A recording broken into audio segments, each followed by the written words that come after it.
Christmas is only a week away, and while you're out doing last-minute shopping, so's Congress. But here's the difference. You have a budget, Congress doesn't. And Congress just got caught trying to put $100 billion on our credit card. How long does $100 billion last? Probably all year, right? No, 2.5 months. And then they do it all again. Look at this. Look how many pages this is. It's 1,500 pages. They released it last night. We're supposed to read it and vote on it today. But no one read it, except us. They tried to write into law that no one's allowed to look at Congress's emails. So if I get a subpoena, you get a subpoena, we have to hand our emails over. But Congress, if they get a subpoena, they don't have to. So if Trump wants to investigate the January 6th committee to find out what happened, you can't see the politicians' emails. If Nancy's texting Paulie P. about investment opportunities, no one's allowed to see it. Congress just tried to write a law that puts them above the law. I thought no one was above the law. Didn't they say that all last year? Congress is also funding a censorship program. They're giving money to the State Department to censor things that they don't like online. We're funding Congress to take away our free speech. And remember, vax mandates. They're back. Congress is funding more vax mandates. You know, for the next pandemic. The section of the bill is called Pandemic Preparedness. Gain of function, you know, the risky experiments that flew out of Wuhan and killed 1 million of us. Congress is trying to fund gain of function research again. I'm sure not here in America. I'm sure we funded it to some other country like Ukraine or China, somewhere in Africa. Oh, no, 12 new biolabs that won't leak, they swear. $3 million to test the inspection of molasses. Not to test the molasses, to inspect the inspectors. Have we been having trouble with bad molasses?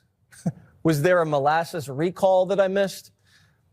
Instead of inspecting the inspectors, why don't the first line of inspectors just do their opportunities? No one's allowed to see it. Congress just tried to write a law that puts them above the law. I thought no one was above the law. Didn't they say that all last year? Congress is also funding a censorship program. They're giving money to the State Department to censor things that they don't like online. We're funding Congress to take away our free speech. And remember, vax mandates. They're back. Congress is funding more vax mandates. You know, for the next pandemic. The section of the bill is called Pandemic Preparedness. Gain of function, you know, the risky experiments that flew out of Wuhan and killed 1 million of us. Congress is trying to fund gain of function research again. I'm sure not here in America. I'm sure we funded it to some other country like Ukraine or China, somewhere in Africa. Oh, no, 12 new biolabs that won't leak, they swear. $3 million to test the inspection of molasses. Not to test the molasses, to inspect the inspectors. Have we been having trouble with bad molasses? Was there a molasses recall that I missed? Instead of inspecting the inspectors, why don't the first line of inspectors just do their job? $15 million to make recycling more accessible. It's not accessible now. Everywhere you look, there's a blue bin. When you throw something out, like 5 different little bins, and you're analyzing what goes in which one. Does this go in this bin? This recycling all goes to the same place anyway. Half the plastics in landfills. And $100 million goes to migrant farm workers. Why don't the farms pay the migrants? Not sure. Gavin's vineyard needs us to pay his migrants to pick his grapes. He's not making enough money from wine. He needs a subsidy. Why are we paying for Gavin Newsom to get paid? He can't get paid without our help. Must not be very good wine. But I'm willing to test it if he sends me some. And this is a 5-year, $100 billion contract. Joins me now, Speaker, you balance the budget. Why can't you get on the phone and call Speaker Johnson and just tell him what to do? Because this is crazy, and it has to stop. Well, look, I think, first of all, the whole idea of the DOGE committee has already paid for itself by having Elon Musk and Vivek Ramaswamy come out and begin to point out all the dumb things in this bill. The obvious answer is kill this bill, pass a very short continuing resolution to get the new Republican Senate installed, and negotiate a new bill before January 20th that covers the rest of the year and gets the job done. But it also, I would just say, two things that will be sort of, I think, radical for Washington. One, when you negotiate with Democrats, they're going to put stupid things in the bill.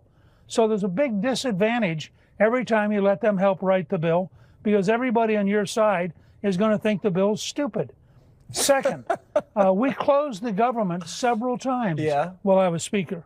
We would not have gotten to a balanced budget if we had not had the guts to go to the mat and say, no, we're not going to do dumb things, which was a great shock to Bill Clinton and a great shock to the Democrats. But the country thought, it's good not to do dumb things.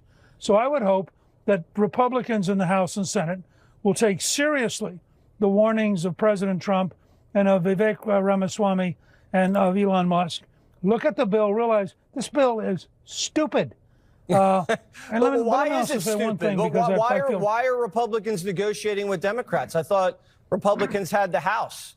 Can't they put whatever they want in it and just kick it up to Schumer? They have the House, but they have a House by the really narrow margin. And the truth is, a bunch of the guys who are complaining will never vote yes. I mean, if Mike Johnson, there are probably 15 Republicans who wake up every morning and say, I know I'm going to vote no, what's the issue?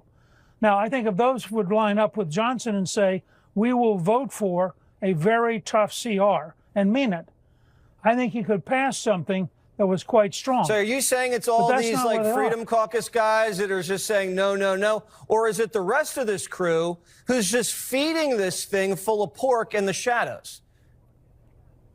Look, I mean, first of all, dealing with the Senate's a world of its own. But just inside the House, if the Freedom Caucus members, all of them, because the margin's so narrow, you can't give up anybody.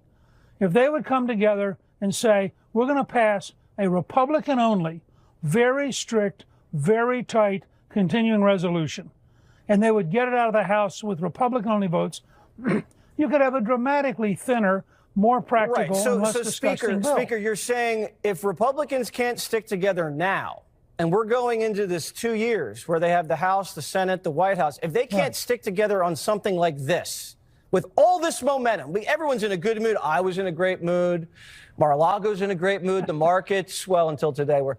But they're ruining the momentum right now, Republicans, right? Well, welcome to the American Constitution. I mean, the Founding Fathers divided power up, and when you can make speeches all you want, you got to get the votes.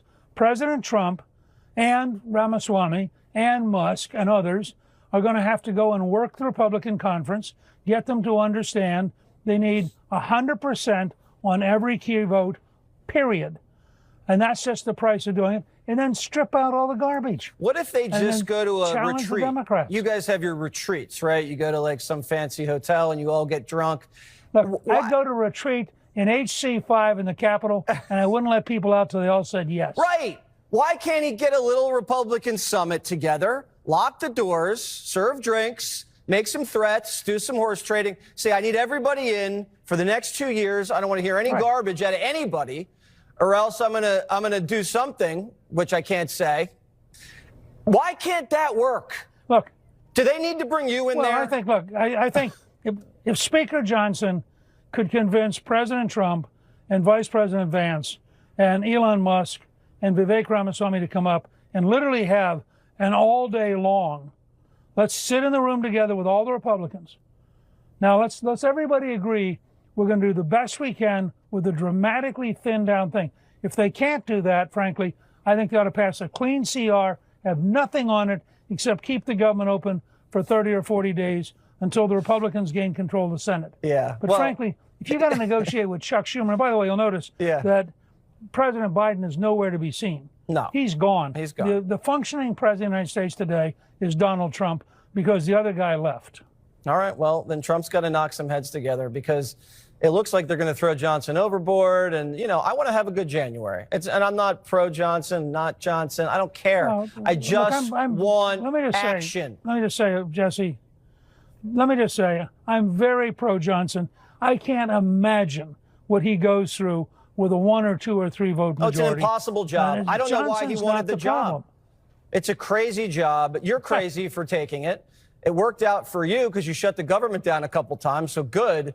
But no one wants to do that anymore, and now look where we are. McCarthy's out. Johnson could be out. They're going to have to bring you out of retirement. I'm going to lose a guest. It's just not going to be good for everybody. Speaker Gingrich, have a Merry Christmas.